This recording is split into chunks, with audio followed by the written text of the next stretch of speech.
Assalamualaikum warahmatullahi wabarakatuh. Salam sejahtera untuk kita semua. Hai sahabat edukasi dan para guru hebat dari Sabang sampai Merauke. Salam cinta dan jangan lupa bahagia. Kembali lagi bersama saya Endrawati dari SMK Negeri 1 Sukalarang, Kabupaten Sukabumi, CGP Angkatan 10. Saya akan memaparkan koneksi antar materi modul 1.4 budaya positif. Ayo kita simak kembali. Sahabat edukasi dan para guru hebat, dalam koneksi antar materi modul 1.4 merupakan koneksi modul 1.1, 1.2, 1.3, dan 1.4. Ada beberapa pertanyaan pemantik tentang sejauh mana koneksi antar materi sebelumnya dan pemahaman tentang budaya positif. Ayo sahabat edukasi, kita mulai dari panduan A. Di sini ada pertanyaan pemantik. Buatlah sebuah kesimpulan mengenai peran Anda dalam menciptakan budaya positif di sekolah dengan menerapkan konsep-konsep inti seperti disiplin positif, motivasi perilaku manusia, posisi kontrol, restitusi, keyakinan sekolah atau keyakinan kelas, segitiga restitusi, dan keterkaitannya dengan materi sebelumnya yaitu filosofi Ki Hajar Dewantara, nilai peran guru penggerak, serta visi guru penggerak. Nah, sahabat edukasi, kita mulai yuk dari kesimpulan mengenai peran saya dalam menciptakan budaya positif di sekolah. Yang pertama, saya sebagai seorang guru sekaligus pendidik harus memiliki kemampuan, peran, dan tanggung jawab dengan kesadarannya dalam mewujudkan budaya positif di sekolah. Selanjutnya yang kedua, saya sebagai warga sekolah berperan aktif dalam menciptakan disiplin positif yang dimulai dari diri, lantas tergerak, bergerak, dan menggerakkan ke peserta didik, rekan kerja, seluruh warga sekolah, dan membuat serta merealisasikan keyakinan kelas menuju keyakinan sekolah secara bersama-sama dan saling berkolaborasi. Selanjutnya, yang ketiga, saya juga berperan sebagai narasumber berbagai kegiatan berbagi praktek baik dan diseminasi budaya positif di komunitas belajar satuan pendidikan untuk penyebaran pemahaman tentang budaya positif.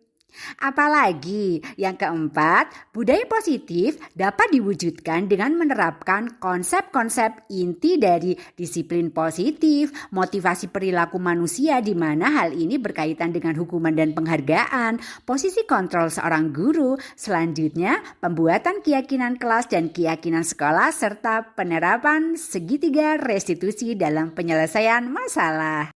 Sahabat edukasi dan para guru hebat dimanapun Anda berada, di modul ini juga akan dipaparkan keterkaitan dengan modul-modul sebelumnya. Keterkaitan dengan filosofi Ki Hajar Dewantara pada modul 1.1, dengan nilai dan peran guru penggerak modul 1.2, dengan visi guru penggerak modul 1.3, dan dengan budaya positif 1.4.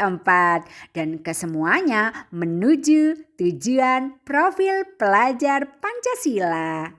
Sahabat edukasi, keterkaitan dengan materi-materi sebelumnya adalah sebagai berikut. Kita simak kembali lebih detail.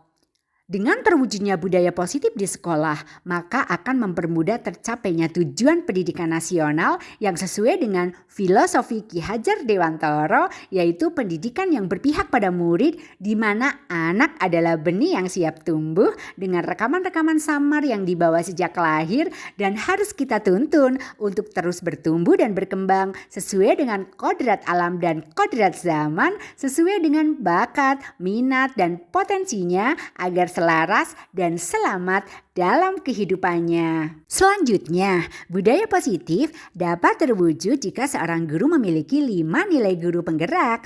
Di antaranya adalah sebagai berikut. Yang pertama, berpihak pada murid, mengutamakan kepentingan murid tentunya.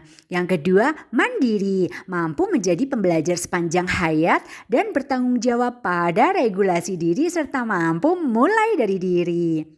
Yang ketiga, reflektif, mampu memaknai pengalaman dan peristiwa yang ada dalam kehidupannya juga sekelilingnya sebagai proses bertumbuh dan berkembang.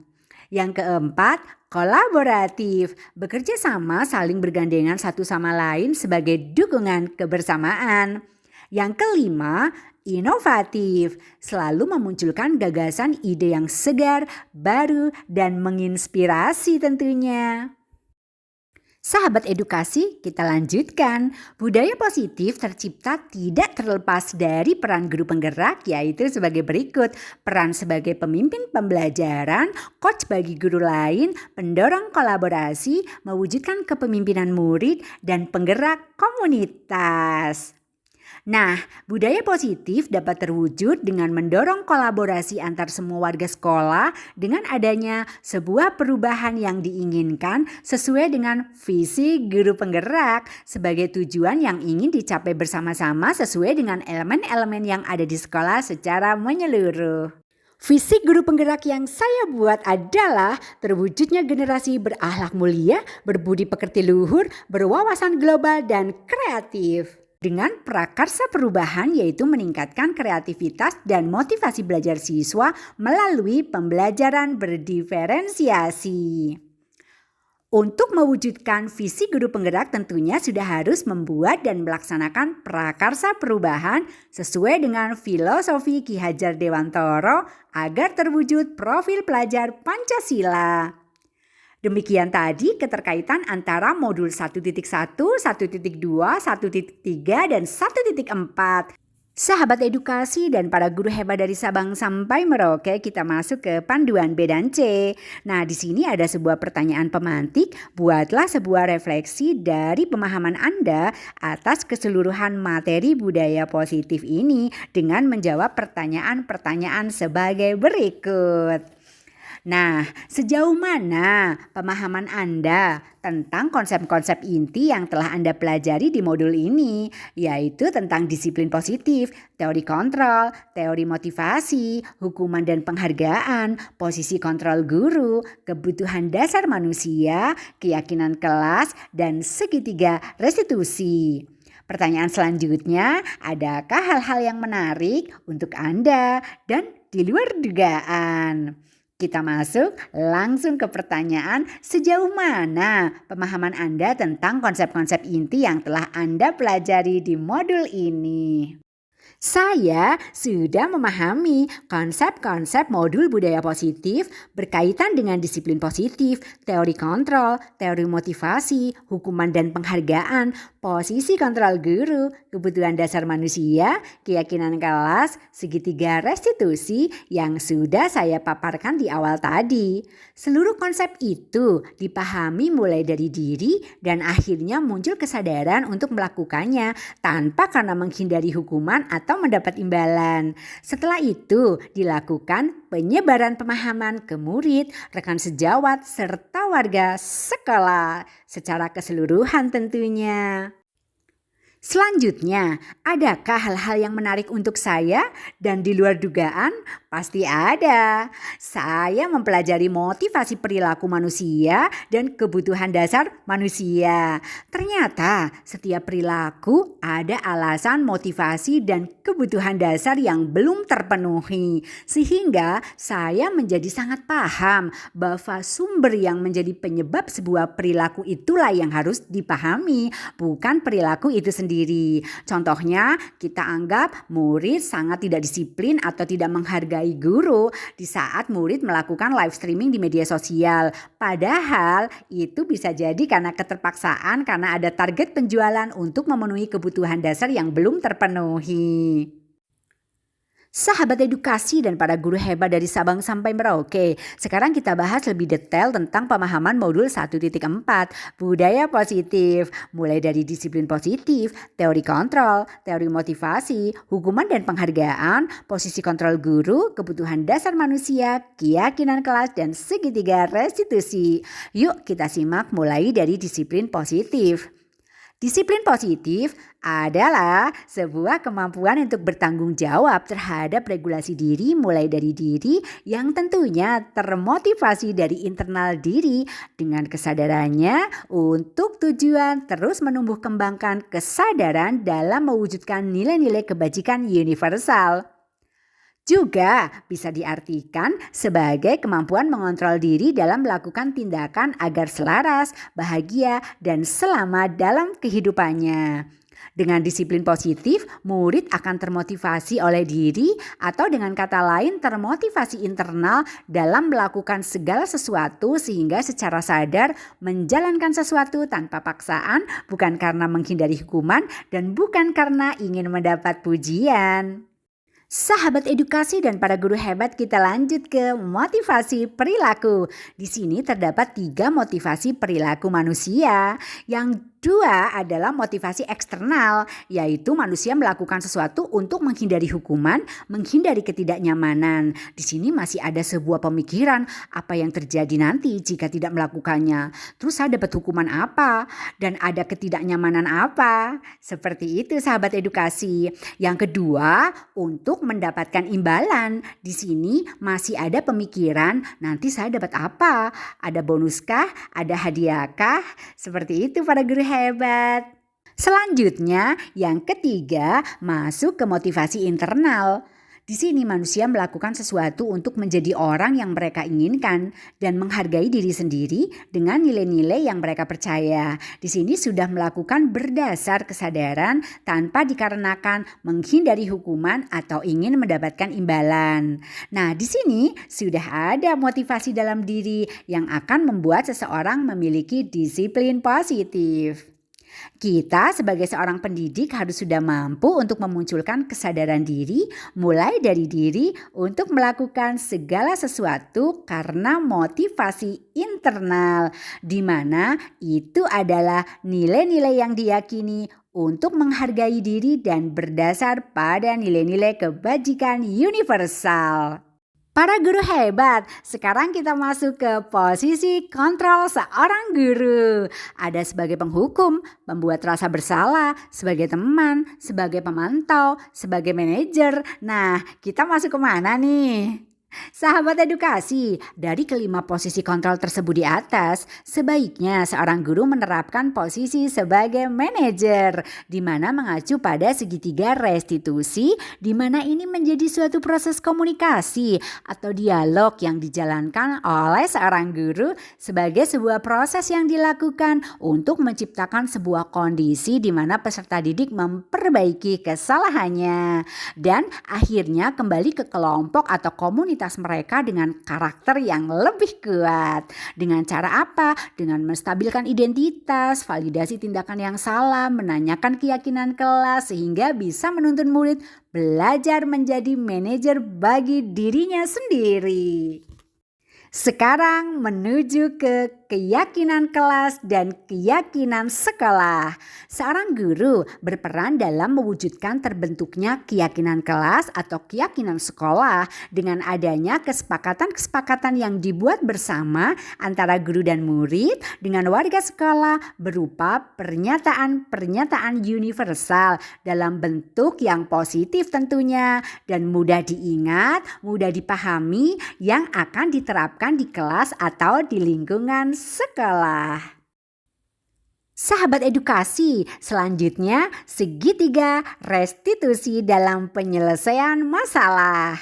Di sini seorang guru yang berperan sebagai manajer menggunakan segitiga restitusi dalam penyelesaian masalah dengan tahapan menstabilkan identitas, validasi tindakan yang salah dan menanyakan keyakinan kelas dengan tujuan menciptakan rasa kemandirian dan tanggung jawab dalam diri murid dengan apa yang sudah disepakati bersama-sama. Sahabat edukasi dan para guru hebat, sekarang kita masuk ke panduan D. Di sini ada pertanyaan pemantik. Perubahan apa yang terjadi pada cara berpikir Anda dalam menciptakan budaya positif di kelas maupun di sekolah Anda setelah mempelajari modul ini? Nah, sahabat edukasi, jawaban saya adalah perubahan yang terjadi, saya selalu menggunakan segitiga restitusi dalam penanganan masalah. Posisi kontrol saya sebagai manajer, di mana saya menggali dulu murid dengan menstabilkan identitasnya, sehingga murid tidak merasa tertekan atau terintimidasi, sehingga murid dengan rasa percaya diri menceritakan apa yang menjadi sebab dan sumber mengapa dia melakukan sebuah kesalahan. Selanjutnya, saya juga memvalidasi kesalahan. Nah, dilanjutkan menanyakan keyakinan kelas sehingga murid kembali ke komunitas kelasnya dengan tetap bahagia dan mempunyai karakter yang lebih kuat ke arah positif dan selaras tentunya. Sekarang kita masuk ke panduan sahabat edukasi. Nah, di sini ada pertanyaan pemantik, pengalaman seperti apakah yang pernah Anda alami terkait penerapan konsep-konsep inti dalam modul budaya positif baik di lingkup kelas maupun sekolah Anda. Dan jawabannya adalah saya menangani siswa yang bernama Olive yang melakukan live di media sosial saat sedang proses pembelajaran pada sesi diskusi kelompok. Saya akhirnya memanggil Olive secara personal dan menerapkan segitiga restitusi. Ternyata ada kebutuhan dasar yang belum terpenuhi yaitu uang jajan, sehingga Olive mengejar target live untuk berjualan secara online dalam rangka mendapatkan uang jajan. Setelah itu saya menuntun Olive untuk menemukan solusi terbaik tentunya. Sahabat edukasi, kita masuk ke panduan F dengan pertanyaan pemantik lanjutan yang tadi. Bagaimanakah perasaan Anda ketika mengalami hal-hal tersebut? Nah, jawaban saya, perasaan saya sangat lega tentunya karena akhirnya saya bisa menemukan sumber motivasi perilaku dan kebutuhan dasar murid melakukan suatu perbuatan. Selain itu, saya juga berbahagia karena Olive menyadari apa yang dilanggar dengan penuh kesadaran dan tetap tersenyum bahagia tanpa merasa terintimidasi atau tertekan. Saya pun termotivasi untuk terus memperbaiki diri dan bertanggung jawab dengan regulasi diri, juga kesepakatan yang sudah dibuat bersama untuk menjadi contoh dan suri teladan yang baik untuk murid. Sahabat edukasi, kita masuk ke panduan G. Pertanyaan pemantiknya adalah, menurut Anda terkait pengalaman dalam penerapan konsep-konsep tersebut, hal apa sajakah yang sudah baik? Adakah yang perlu diperbaiki? Dan jawaban saya adalah, hal yang sudah baik dalam penerapan konsep-konsep budaya positif adalah murid sudah berinisiatif, membuat kesepakatan dan keyakinan kelas, serta memahami apa yang mereka buat secara bersama-sama. Adapun yang harus diperbaiki adalah kesadaran dari dalam diri atau motivasi internal diri yang harus terus dimunculkan. Selain itu, guru harus terus belajar memposisikan diri sebagai manajer dalam menangani permasalahan. Sahabat edukasi dan para guru hebat, sekarang kita masuk ke panduan H.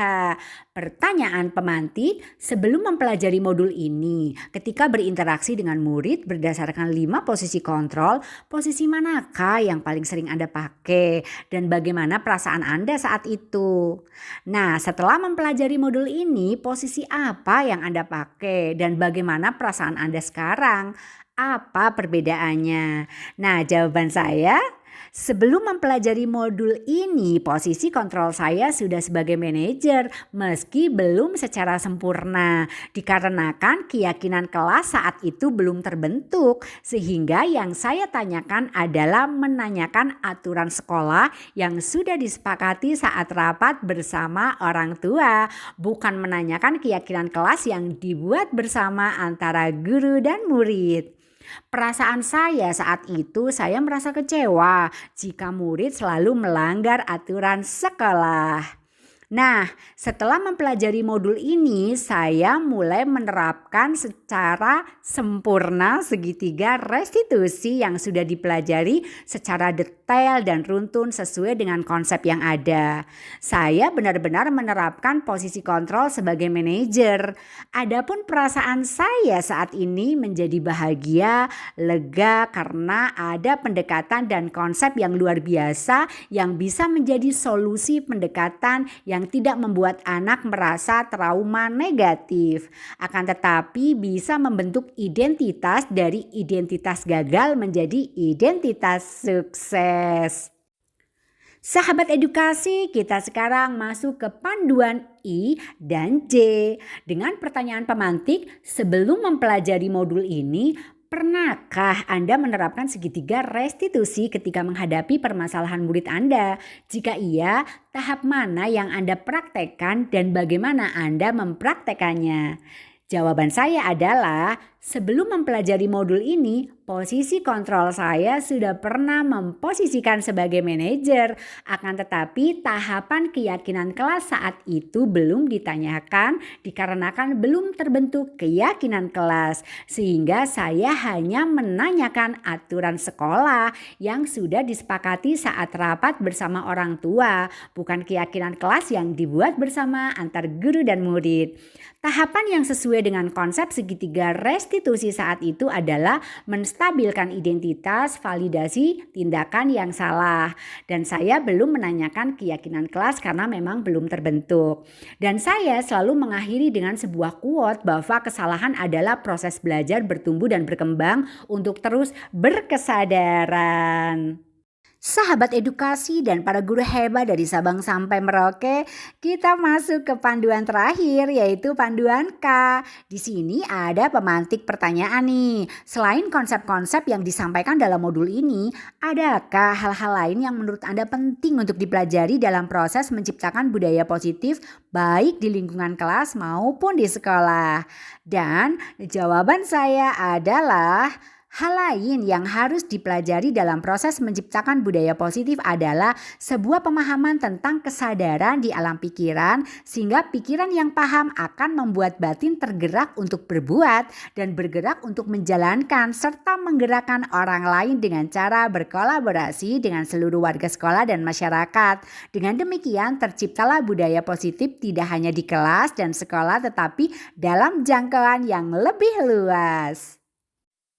Sahabat edukasi dan para guru hebat dimanapun Anda berada, saya akan menambahkan sebuah refleksi secara menyeluruh keterkaitan antara materi budaya positif dengan 3 materi sebelumnya, yaitu filosofi Ki Hajar Dewantoro, nilai-nilai guru penggerak, peran guru penggerak, dan visi guru penggerak. Kaitannya dengan bagaimana pengalaman masa lalu, penerapan di masa mendatang, konsep atau praktek baik yang dilakukan dari modul lain yang telah dipelajari, informasi yang didapat dari orang atau sumber lain di luar bahan ajar PGP. Kita mulai dari pengalaman masa lalu. Di masa lalu saya sebenarnya sudah menerapkan segitiga restitusi tetapi belum sempurna karena belum mempunyai konsep tentang keyakinan kelas. Dan selanjutnya saya akan merasa kecewa dan sedih saat murid melakukan tindakan yang tidak sesuai dengan perspektif saya sebagai seorang guru. Bahkan ada stigma negatif yang terbentuk di dalam diri jika ada murid yang selalu melanggar. Nah, selanjutnya penerapan ke depan. Saya akan berkoordinasi dengan warga sekolah, baik itu tim manajemen, rekan sejawat, seluruh murid dan orang tua siswa, serta stakeholder terkait untuk penyebaran pemahaman tentang budaya positif dan disiplin positif. Juga kaitan dengan filosofi pendidikan serta berkolaborasi dengan mereka semua. Sahabat edukasi, kita sekarang masuk ke konsep berbagi praktek baik. Saya tentunya akan berbagi praktek baik dengan rekan sejawat, murid, orang tua siswa, dan ini sudah dan akan saya lakukan sebagai bagian dari penerapan ke depan. Tentunya menuju sebuah tujuan profil pelajar Pancasila. Nah, sekarang kita masuk ke informasi yang didapat dari orang atau sumber lain di luar bahan ajar PGP. Nah, saya telah belajar pemahaman tentang bagaimana seorang manusia harus belajar masuk ke dalam diri untuk menemukan diri sejatinya sehingga akan bisa menjadi manusia yang berkesadaran. Sehingga sadar apa yang menjadi tujuan berada di atas bumi dan apa yang menjadi misi jiwa serta potensi dan karakter serta rekaman yang dibawa sebagai kodrat alam. Dan pendidikan guru penggerak ini sangat selaras dengan apa yang sedang saya pelajari dan apa yang sedang saya terus cari. Dan ini adalah bagaimana segala sesuatu harus mulai dari dalam diri untuk pada akhirnya menjadi manusia berkesadaran dan mampu menuntun diri sendiri agar selaras dengan regulasi diri, selaras dengan keseimbangan alam dan menjadi suri teladan yang baik. Dengan demikian, program PGP ini adalah program yang luar biasa, menuntun kita semua baik dalam menjalankan profesi sebagai guru atau pendidik maupun sebagai manusia secara individu. Hai sahabat edukasi dan para guru hebat dimanapun Anda berada dari Sabang sampai Merauke.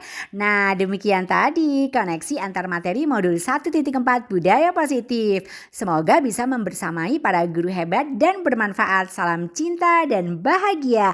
Ayo tergerak, bergerak dan menggerakkan. Assalamualaikum warahmatullahi wabarakatuh.